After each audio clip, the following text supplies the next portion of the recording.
Hello everyone, I'm Nirvair and welcome back to Sustainable Sing.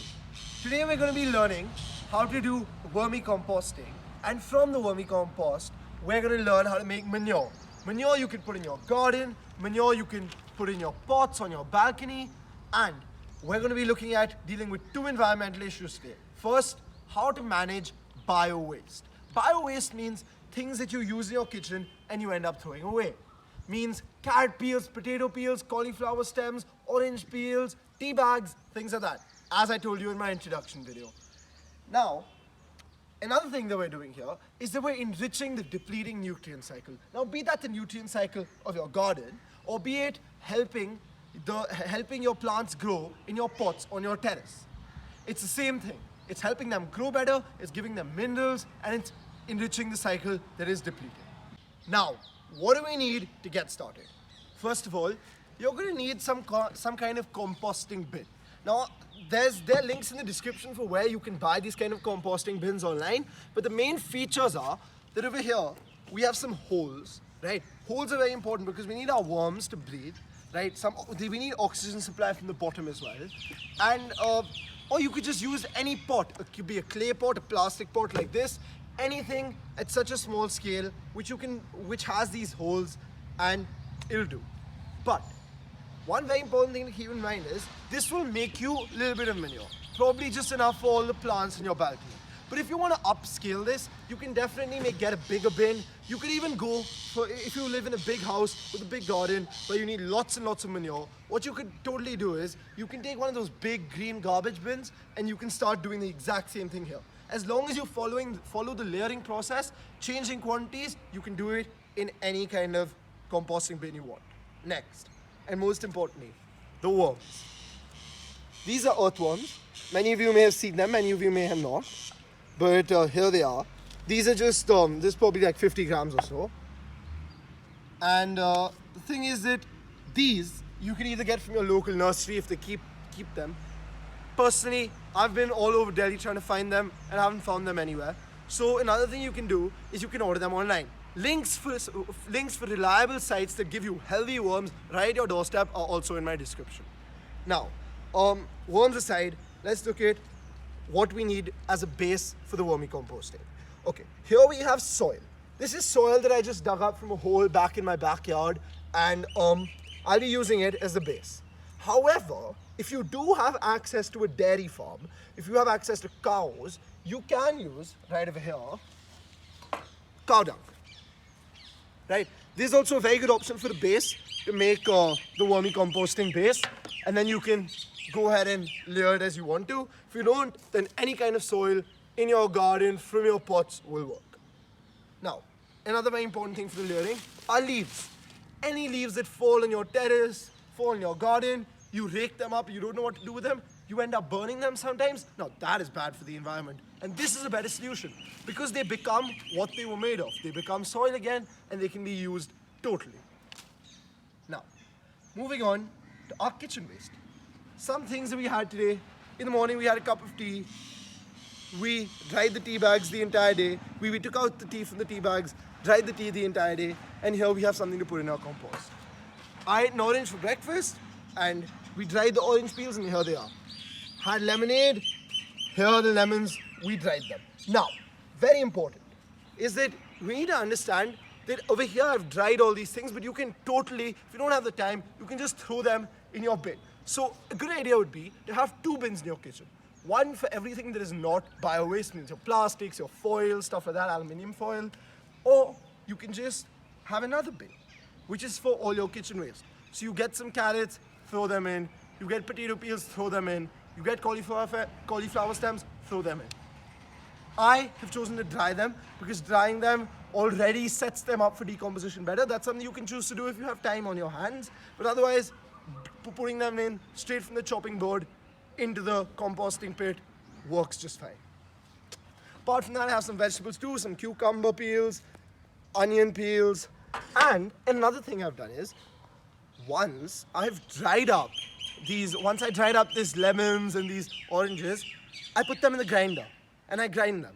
because this gives more surface area for the worms to work with. Again, this is completely optional, and this is completely up to you if you have the time to dry them and then grind them.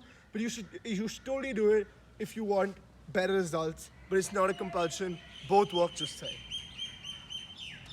Another thing, a substitute for the leaves, if you don't have too many trees in your lawn, you have a small lawn, you don't have access to dry leaves, I know that can be a problem. You can just use grass. You cut some grass, you don't know what to do with it, you end up burning it. Don't do that. Just use it to compost as a base layer. So I think we've pretty much gone over what all we got. Now let's get to it. First things first, the soil.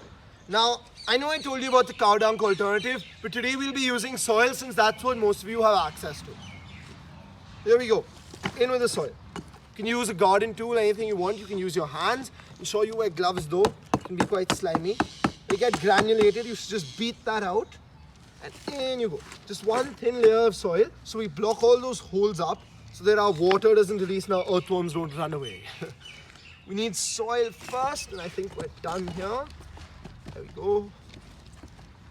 One layer of soil done. Now we go in with the leaves. Now I told you can use grass as well, so I'll be using half and half. Just crush your leaves in a little bit, place them, make a full layer. Small leaves better, bigger leaves work. Just crush them up and that will work just fine. Everything works because this is a natural process and it happens in forests and places all over the world. Over here we're doing it artificially, so we can practice the same thing in urban areas, but it works just the same. Here we go. I've put in this, and now comes some grass, right? We can put some grass over here as well, just to layer it up, get maximum, fiber in there. Now, time for another layer of soil. After this layer of soil, we'll be putting in the earthworms. Here we go. Just cover it all up. It's very important. The leaves and the grass should be almost invisible. Layering is very important because the worms need to know where different layers are. They need to know where their food is, where their base is, so they can navigate themselves around. I know I make them seem like they're human beings, but that's how it goes. Here we go. We're almost all covered up. Yeah, you can barely see any leaves there, just a couple of them popping out. And now, I think it's time to put in half of our worms, because we should put them in layers. So here you go. Ensure wearing gloves for this because they can be really slimy sometimes. And there we go. Disperse your worms around. Be careful, be gentle. They aren't very resilient, right? So we've got about 1/4 of our worms in, just some more, so that they start working their magic already. Yeah, that's about enough. Yeah, I know they like to come together when they're out of their natural habitat. We're putting them right back in, and so will you. They'll find their way out of each other, and you can see some of them already going around, getting into the soil of there. Now, time for another layer of leaves. Here we go. Put in our leaves right there. Don't worry about the worms. They navigate themselves around very easily. You can put them in at any stage. Do as you please with it. And it all works out because this is like the worm's natural habitat. It's their domain. There we go. There's some of that. You can sprinkle some of your grass over it. Not a problem. And now, in for some more soil. This should be covered up nice and proper so we can get the food layer in well as well.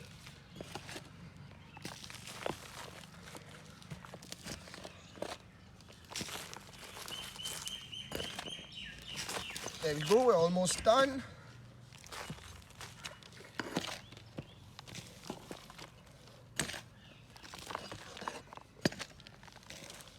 All covered up there. Now, don't worry, because the thing is that you don't need to keep your base layer up too high, right? Because the idea is to put maximum food waste in there. So we're just gonna go up till about here with our base layer.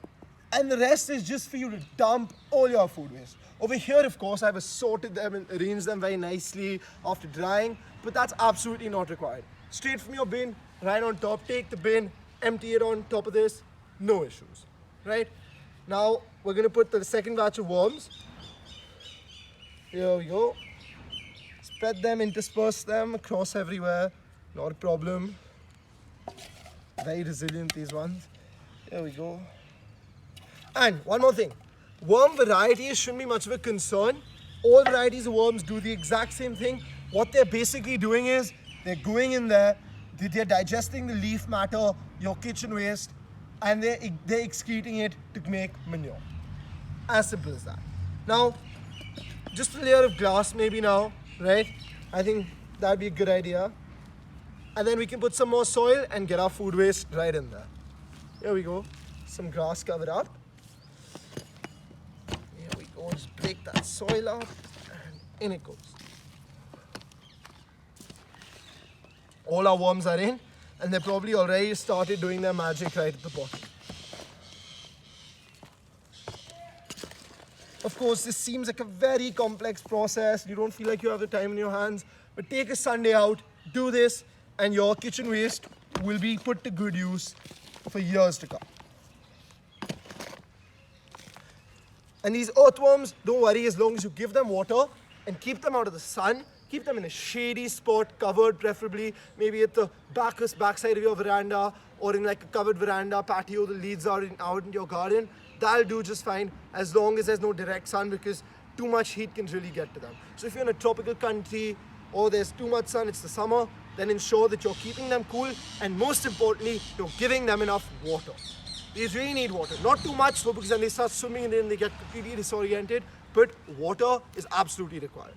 Now, here we go. We've got this layer done. Now it's time to put in our food waste. Here we go. Anything and everything. Mix it all up. Lemons, citrus, all you can find. There we go. Some tea leaves, some tea bags. That's another very good addition. It helps the mineral content greatly. Just throw it all in there. You don't have to be worried about how you're putting it, what you're putting. Some wet waste now, cucumber peels, right? Just put them in there. Here we go. Onion peels. And now for my blended food processed citrus and lemon. Here we go with that too. So this is what it's going to look like. It's going to look like an absolute garbage dump. But don't worry. In 2 months, 1 month, it'll all be manure, it'll all be soil, and it'll be ready for your garden. Here we go. One more layer of soil, and we're done. I mean, of course, you could put some grass, a little bit of grass right now as well. Grass is also very good food because it's rich in a lot of nutrients that some other foods like oranges and lemons aren't. Here we go. And our last layer of soil.